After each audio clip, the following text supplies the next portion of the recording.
এই হেন কালান্তক জন্মৰ দৈবকেৰ গৰ্ভজাতে এই অষ্টম সন্তান পৰাক্ৰান্ত নৰপতিময় বিপক্ষত ক্ষুদ্ৰ শিশু সেই গোৱালৰ ল'ৰা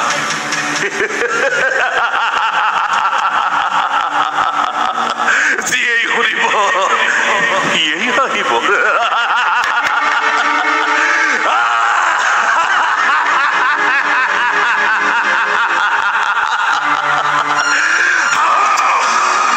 তথাপি আৰু মই ক্ষুদ্ৰ শিশু বুলি নকৰোঁ অৱহেলা চলে বলে কিম্বা কখল কৰি হৈ যদি সেই দেখো মোৰ এই হাতত তেন্তেতো এই সমগ্ৰ বিশ্ব মোৰ এই অধীন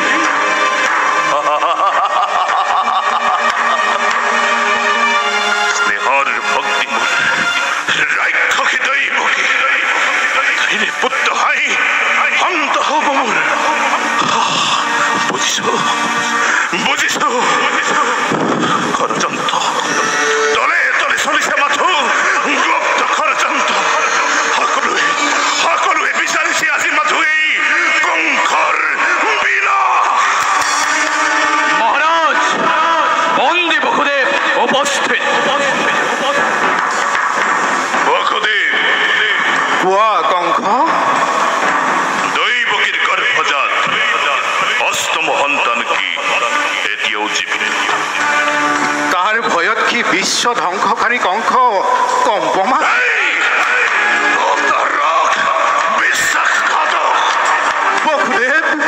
বসুদেৱ প্ৰতাৰকো নহয় বিশ্বাসঘাতকো নহয় প্ৰতাৰণা বিশ্বাসঘাতকতা কৰিছা তুমি কংসই ভাবি চোৱা বসুদেৱ তোমাৰ প্ৰত্যেক পুত্ৰক জন্ম মাত্ৰেই মোৰ হাতত অৰ্পণ কৰিম বুলি তুমি দিছিলা প্ৰতিশ্ৰুতি আজি কোন নীতিমতে বসুদেৱ আজি কোন নীতিমতে তুমি নিজে প্ৰতিজ্ঞা ভংগ কৰিছা নীতি তোমাৰ মুখত নীতিৰ কথা শুনিলে হাঁহি উঠে কংস কাৰণ অনীতিৰ প্ৰথম পৃষ্ঠপোষক তুমি কোন অধিকাৰত তুমি মোৰ পৰা নীতি বিচাৰিছা তথাপিতো কওঁ শুনা প্ৰতিজ্ঞা পালিবলৈ মই সদায় প্ৰস্তুত আছিলোঁ প্ৰতিজ্ঞা ৰক্ষা কৰি 6 পুত্ৰক তোমাৰ হাতত মোৰ হাতত মই অৰ্পণ কৰিছোঁ তাৰ পাছত সঁচাকৈ তোমাৰ কন্যা সন্তান জন্ম হৈছিল নে তুমি কি দেখিছা মই সকলো আজি বুজিব পাৰিছোঁ মায়াৰ বিদ্যাৰ ফলত শত সহস্ৰ প্ৰহৰী মিশ্ৰিত কাৰাগাৰ ভেদি তুমি মোৰ লগত ভীষণ প্ৰতাৰণা কৰিছা বসুদেৱ মই দৈবকীৰ কোলাত যি কন্যা সন্তান পাইছিলোঁ সেই সন্তান তুমি ক'ত পাইছিলা শুনিব পাৰিবা শুনা তেন্তে কংস সেই কন্যা সন্তান আছিল নন্দৰাণী যশোদাৰ দৈবকীৰ অষ্টম পুত্ৰৰ বিনিময়ত সেই কন্যা সন্তান আনি সেই ৰাক্ষস বসুদেৱে অসুৰ কংসৰ তৃপ্তি সাধন কৰিছে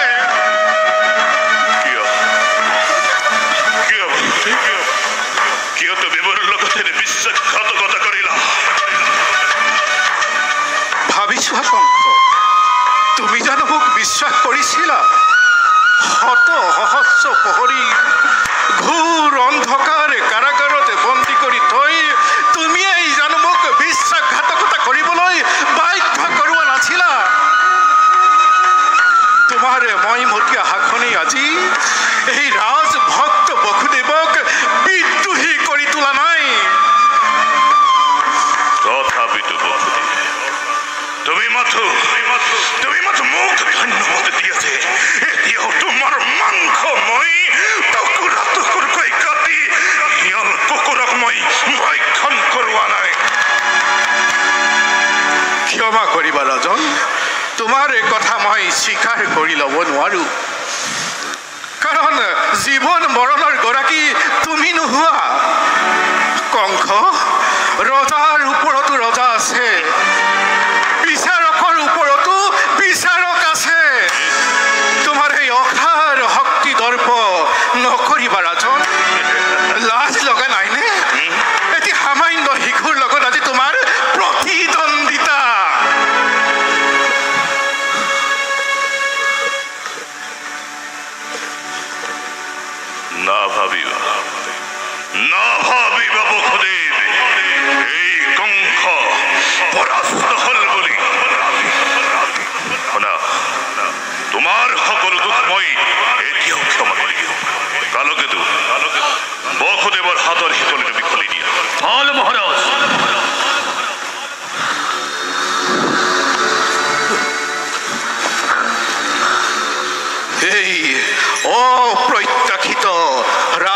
অনুগ্ৰহৰ কাৰণ তুমি ৰাম কৃষ্ণক গকুলৰ পৰা মথুৰালৈ আনি দিব লাগে অসম্ভৱ এই ৰাজ মুকুট কিন্তু তাৰ এই পুৰস্কাৰ প্ৰয়োজন নাই ভালদৰে ভাবি চোৱা বসুদেৱ কংসৰ অনুগ্ৰহ এই স্বৰ্ণ ৰাজ মুকুট আৰু মথুৰাৰ এই সুবৰ্ণ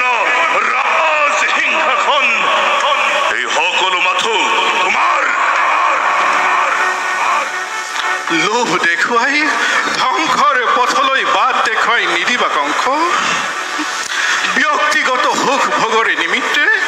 এই বসুদেৱে সৰগৰে ৰাজ সিংহাসন নিবিচাৰে মোৰ দৰে মথুৰাৰ লক্ষ লক্ষ প্ৰজাই স্ব অধিকাৰৰ পৰা বঞ্চিত হৈ স্বাৰ্থান্ধ অনাৰ্য তোমাৰ এই ৰাজ বিষয়াসকলৰ অত্যাচাৰত জৰ্জৰিত হৈ পৰিছে মোক বশ কৰি মোৰ সহায়েৰে তোমাৰ প্ৰতিদ্বন্দ্বীক নিধন কৰি তোমাৰ কুশাসন যুগমীয়া কৰিব বিচাৰিছে নহয় সপোনতো তেনে আশা নকৰিবা কংস বসুদেৱৰ দ্বাৰা তেনে কাৰ্য নহয় সম্পাদন পুনৰ কিন্তু কাৰাগাৰলৈ যাব লাগিব বসুদেৱ আৰু তাতেই তুমি তিল তিলকৈ পচি মৰিব লাগিব কাৰাগাৰৰ ভয় দেখুৱাইছা তোমাৰ অধীনত সমগ্ৰ মথুৰাই আজি কাৰাগাৰ যি ঠাইত কোনেও একাষাৰ মুখ ফুটাই কথা ক'ব নোৱাৰে যি ঠাইত মানুহ জন্মগত স্বত্বৰ পৰা বঞ্চিত হয় হেনো কাৰাগাৰেই নহয় কি পাৰ্থক্য মাথো ইমানেই যে বৃহৎ কাৰাগাৰৰ পৰা গৈ ক্ষুদ্ৰ কাৰাগাৰত পচি মৰিব লাগিব বোলাকালকেতো লৈ বোলা মোক কাৰাগাৰেই আজি বসুদেৱ দৈৱকীৰ পৰম তীৰ্থস্থান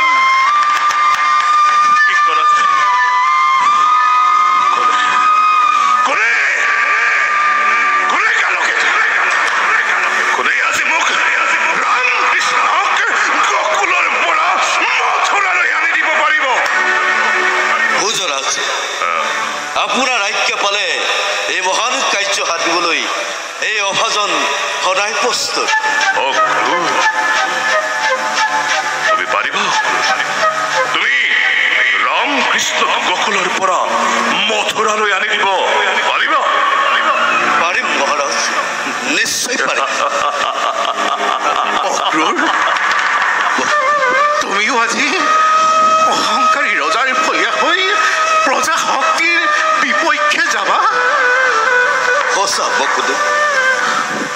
তাৰ কাৰণ মই ভালদৰে জানো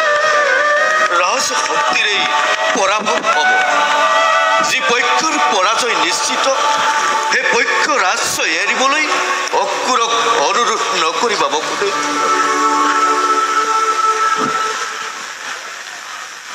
মহাৰাজ অক্ৰূৰ কালিলৈ পাতকতে মই গকুললৈ মুখা যাত্ৰা কৰিম উত্তম অক্ৰূৰ মই মথুৰাত অনুযজ্ঞৰ আয়োজন কৰিছো আৰু শুনিবলৈ পাইছো মোৰ ভাগিৰত হেনো মল্লযুদ্ধত অতিকৈ পাকৈ সেয়েহে মোৰ প্ৰবল ইচ্ছা অক্ৰূৰ ৰামকৃষ্ণ আহি মথুৰাৰ ৰংগশালাত মল্লযুদ্ধৰে আনন্দিত কৰিব জনতাক মহন্ত অক্ৰূৰ বহুদিন দেখা নাই স্নেহৰ ভাগিৰথক মোৰ তুমি নন্দভাৱে সকলোকে নিমন্ত্ৰিবা ধনযজ্ঞৰ বাবে আৰু ৰামকৃষ্ণক মোৰ স্নেহ দিবলৈ নাপাহৰিবা এতিয়া যোৱা তুমি নিজ কৰ্তব্যত হোৱা অগ্ৰসৰ ভাল ৰাজন এতিয়া মই বিদায়হে যোৱা অক্ৰূৰ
মথুৰাত